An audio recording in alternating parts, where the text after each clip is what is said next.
Welcome to Recap King. In this video, we will explain The Feast. This movie tells the story of a wealthy family with a dinner party at its home in the Welsh mountains. Unexpectedly, a mysterious young woman arrives to be the family's waitress, and things begin to unravel. Who is the mysterious woman actually? Let's find out in The Feast. The Feast begins by showing a drilling worker standing near a very large drilling machine with a towering pipe and spewing black liquid like oil. Not long after, a strange thing happened when the drilling man who started walking away from the drilling machine fell and was unconscious. The scene changes to a family who lives in a very luxurious house in a remote village of Wales. The family consists of the eldest son named Gwired, the youngest son, Gudo, a mother, Glenda, and a father named Gwyn. Each family member has a different hobby and they routinely do the hobby every day. Not long after, a woman who works as a kitchen assistant named Caddy came at Glenda's request. She wore a white shirt and black mini skirt, like a restaurant waitress. The family will have a banquet by inviting some guests, thus Glenda needs someone to help her prepare the dinner. Glenda was a bit disappointed with Caddy because she did not come on time, even though she had been informed that the house's location was quite far from the city. Strange things started happening since the arrival of Caddy. The strangeness began when Gudo, the youngest boy, helped open the fence to his house to let Caddy in. Suddenly an axe fell and hit the sole of his foot. Gudo immediately limped to his room and examined the scratches on his leg alone without telling his mother about the accident. Caddy began to pay attention to the family members. She saw that the family members were busy with their own activities, such as the eldest son, Gwired, who was busy cycling in the backyard, and his father, Gwyn, who was busy with his hobby of hunting with a shotgun. When she heard the gunshots, Caddy, who was putting on a white tablecloth, was scared and sat up in shock with her hands holding on to the table surface. The second oddity begins when Caddy stands by the table and recovers from her shock. She saw her hand marks stuck to the white tablecloth, causing dirty stains on the surface of the white tablecloth the color of 30 centimeters striped earth, even though her hands looked clean without any dirt stains attached. After the white tablecloth was replaced with a clean one, Caddy was asked to arrange the cutlery and wine glasses on the table. Caddy, for no apparent reason, began to polish her own saliva on the surface of each glass on the dining table. Furthermore, instead of helping Glenda clean up the kitchen and dining room, she went around the house as if she was curious to know what people doing in the house. Secretly, she watched the two brothers who lived there. Gudo played guitar in the yard outside the house and Gwired was bathing in the bathtub after exercising on a stationary bike. After that, Caddy returned to the dining room and arranged the table utensils. However, Caddy's arrangement of tableware does not look attractive in the eyes of Glenda, so she began to question her skills as a professional kitchen assistant, which was not visible from her work. Not only from the placement of the glasses and plates arranged on the table, her behavior also looks unprofessional. This can be seen when Gwyn came with some rabbits placed on the kitchen pantry table. As a professional kitchen assistant, Caddy should have been used to processing rabbit meat for food, but she ran out of fear after seeing a dead rabbit. As Caddy ran out and sat outside the yard in a wheat field to cool off, Gwired came over and sat beside her trying to calm her down. In the end, it was Glenda who had to clean and skin the rabbits her husband had hunted. After finishing cooking, Glenda was seen preparing for dinner. She got dressed and started to put on makeup to look beautiful.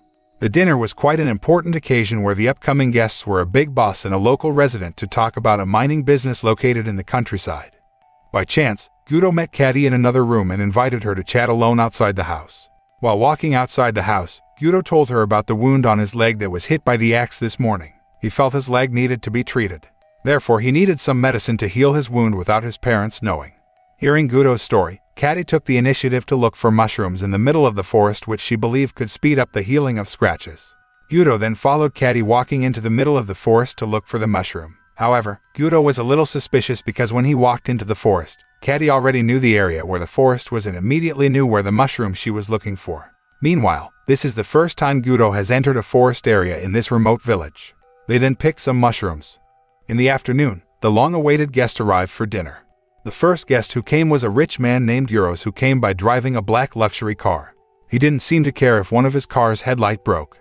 After the first guest entered the house, Caddy was interested in seeing the broken car headlight. Then, she saw a sharp shard of glass. A few moments later, she took it and tucked it into her skirt. She then entered the house to serve the guests.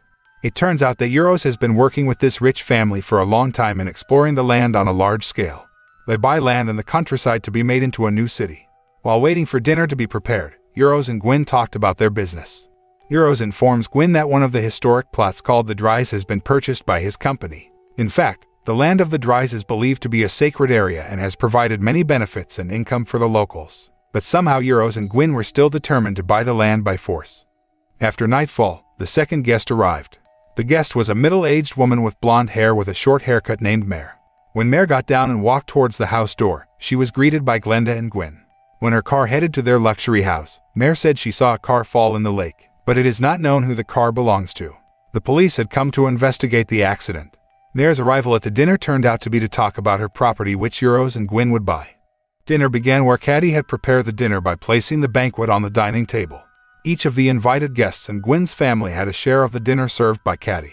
However, the food that Gwyneth eats looks strange and is not the same as other dishes because the food is half-cooked meat that is still red in color.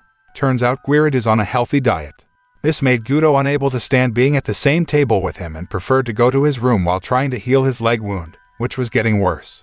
Guido continued to eat the mushrooms he picked up this afternoon because he believed that the mushrooms could heal his wounds. He even processed the mushrooms into a liquid and injected it into the wound on the sole of his foot. The scene then shifts to the atmosphere in the dining room. Mare feels intimidated by the persuasion and coercion from Euros, Gwyn and Glenda where they try to persuade her to sell her property. Mare feels that the land has been the source of her family's income so far. To lighten the mood, Glenda then served additional dishes in the kitchen by bringing the dishes to the dining room. Unfortunately, one of the plates that she was holding fell, so she crouched down to clean the food. At the same time, Caddy passed the fallen dish and headed for Guido's room.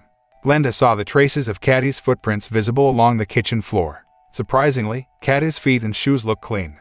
In Guido's room, Caddy came to deliver dinner. However, she saw Guido was in pain because his legs were covered with maggots and the wound was not only on the soles of the feet but had spread to the knees. She then helped Guido to clean the maggots on Guido's injured leg by licking it. From this incident, it can be seen that the mushrooms picked in the middle of the forest did not heal his wound, but instead worsened it. Caddy then left Guido who was in pain in his room and returned to the dining room. When she returned to the dining room, her attitude seemed normal as if nothing had happened. She then caught Gwyneth's attention by taking him for a walk into the forest.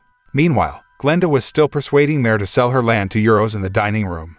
Glenda then informed her that Euros' company almost bought all the land in this remote village, including the dries which is sacred in the village. Then, Mare warned Glenda not to disturb the sacred land.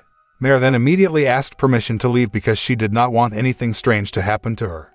Caddy and Gwyneth were seen walking deeper into the forest. Then when they started making out, Caddy showed Guido to Gwyneth who turned out to be already in the forest and was lying in pain because his leg was getting worse. Caddy asks Gwyneth to cut Guido's leg with an axe as a condition so that he can make love with her. Unexpectedly, Gwyneth fulfilled Caddy's requirements and immediately cut Guido's leg with an axe. After that, they made love in the middle of the forest. Unexpectedly, Caddy inserted the broken glass of Euros' broken car into her genitals. This turns out to be Caddy's attempt to kill Gwyneth after they made love and Gwyneth will suffocate from blood loss. Not long after, Mare, who had left the Gwyn family's house, returned to the mansion. She told Glenda that the driver of the car that fell into the lake she saw on her way to the Gwyn's house was a woman who worked as a kitchen assistant. Mare immediately warns Glenda that Caddy is a mysterious woman disguised as her kitchen assistant. The atmosphere was getting tense when Caddy started hunting for Gwyn, who was injured because she had stabbed a knife into his ear until it pierced his brain. Meanwhile, Euros was not aware of the precarious situation that was happening in the mansion. Glenda immediately checked her children's room and realized that her children were no longer at home and lots of blood spots filled on the bed. Glenda finally found the bodies of her children in the forest. Seeing the condition of her children, she became depressed, so she served Guido's feet to be processed and served to Euros. Euros devoured the dish that was served by Glenda. Then, because she couldn't stand it, Glenda put a long-barreled rifle into Euros' mouth and shot him. A few moments later, Glenda committed end her life by slitting her own throat with a kitchen knife. In the end, we can see Caddy collecting the dead bodies in the forest and setting them on fire by pouring petrol over the bodies. The film ends with Caddy returning to the scene at the beginning of the film in the area where the drilling machine is located and lying there. It is known that Caddy is not a human but a guardian spirit of the sacred land of the Dries. She came to take revenge for anyone who tried to disturb the sacred land. The film ends.